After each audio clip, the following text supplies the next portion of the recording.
What is something about yourself that sounds totally made up, but is 100% real? I'm one of very few people outside WW1 to live through mustard gas.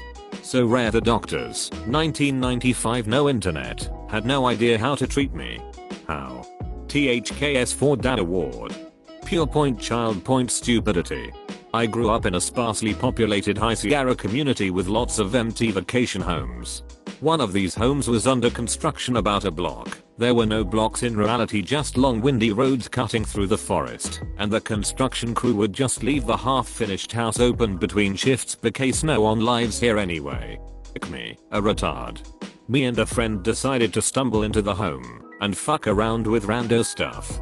I saw a large vat used for mixing liquids and poured an entire bucket of industrial cleaning liquid into it.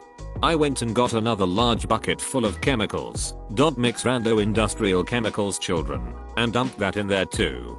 Huge yellow gas explosion in my face. I got about 15 feet away before collapsing and beginning to retch yellow goo and vomit everywhere. No breathing now, just gasping and vomiting goop.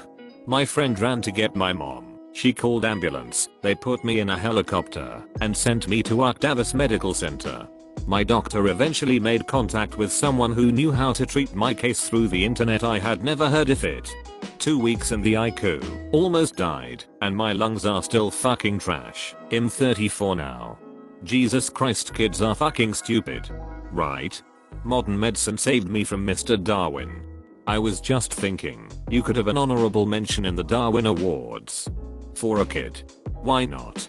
The best time is before you've had a chance to pass on your genes. I've been in 3 fatal train accidents. Never had a scratch. Found the star of Unbreakable. Have you ever met a Mr. Glass?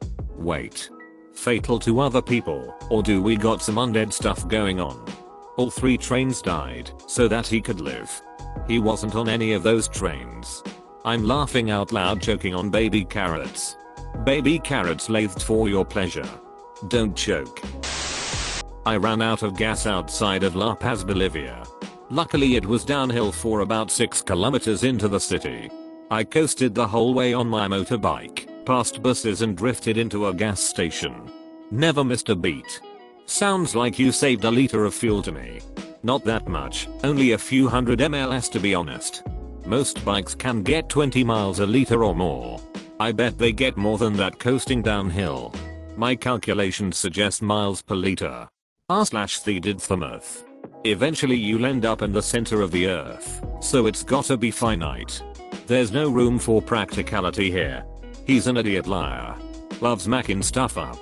Now you just gotta make sure you're facing against the Earth's rotation. That way you'll always be getting closer to your destination with minimal effort. I can't look left. Seriously. I'm not an ambilooker. It's like the Zoolander of birth defects. It's called Duane syndrome, and my left I can't turn left, so if I try to look to my left I see double. Growing up my parents raised me to believe it was a party trick and not a disability, so I would always show it off to friends, which in retrospect I think was pretty sweet. Edit.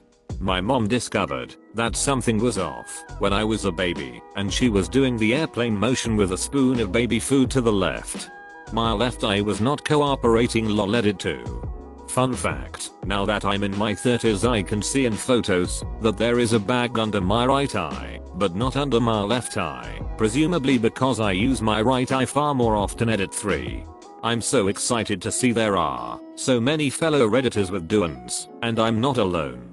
I've never met anyone else who had it, so it's really nice to hear from people who know what it's like. Edit 4.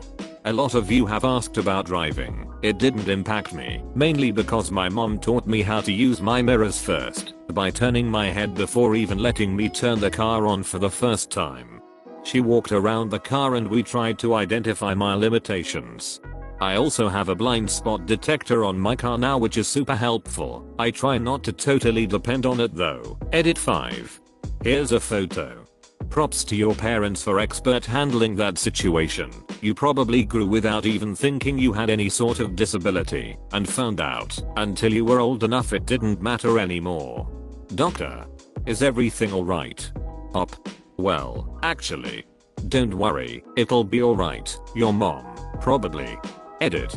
Removed implication that op was male. You okay, darling? You look down. And though I strained with all my might, I could not look, except for right. I could not join the fun, she said. One day you'll thank me, son. You see, the future's bright, she said. You have to simply look ahead. She smiled with joy. I watched her, glum. I whispered softly. Fuck you, mum. Hey, it's that dude. The poem dude. I saw it within 5 minutes. It's a personal accomplishment. Did the same thing with the watercolor dude one time. I've not even had Reddit a month, so I'm glad I caught him, haha. I got ran over by a car, but the driver didn't see me and proceeded to back over me. Did you get any major injuries? Luckily they didn't get my torso, but they crushed my legs. This was about when I was 13 to 14, about 4 to 5 years ago, so my legs healed, and I'm walking again. Good to hear that you've recovered. Why does one ever care about the bus in this story? /s. I've had a headache since August 2015, and I will probably have it for the rest of my life. It's only on half my head, so I got that going for me, which is nice. This made me ooh man out loud. I cannot imagine how you deal. I get headaches and migraines semi-frequently, and sometimes to the point I feel like I'm being tortured. Is there nothing they can do? How do you cope with the never-ending pain in your head? I genuinely hope you do not have this for the rest of your life. Get addicted to Vicodin and perform insane doctorly acts. I haven't seen the show, but from what I've heard about it, I'm assuming that you're talking about House. You should watch it. It doesn't get talked about much these days, but it's a great ride, with some outstanding acting from Hua Laurie. It's one of the few multi-season shows I've watched every episode of. Lol, it's the only show I watched several times, about 4 times, beside the last season, except the ending. Monk's like how's all 3 at the same spot for me. My grandfather went AWOL on the French Foreign Legion, and was banned from ever going back to France. All because he left to marry my grandmother. One of my dad's friends was in the RAF, but he got bored of it, and went AWOL, and joined the French Foreign Legion. However, he got bored of that too, so he went AWOL and went back to the RAF, and took his punishment. However, this is not where the story ends. Later he and his platoon, including my dad, were going on a skiing training camp in Italy. However, the route took them through France. This is the bit where he informs his platoon leader that they need to do a detour around France because he would be arrested upon entering France. Safe to say his friends were not impressed. There's always that one guy. Yup, there's always one. Yeah, there's always that one guy in a story. Given that the punishment for desertion in the RAF is a dishonorable discharge, it's strange that he could take his punishment and somehow stay in his platoon. A pelican engulfed my head with its massive fucking beak when I was a small child. Pelicans are cunts. Pelicans. Having lived around pelicans, I can confirm this. Also, I'm sorry, I know that most have been traumatic, but I'm laughing so hard right now after reading this. Because I'm imagining a pelican trying to eat a child's head. Like I'm actually in tears from your comment making me laugh so hard.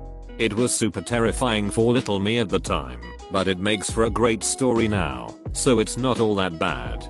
What was it like in there? I've only been pecked at by chickens. The smell is awful. Other than that, very spacious. Could definitely use some additional furniture to make it more comfortable though.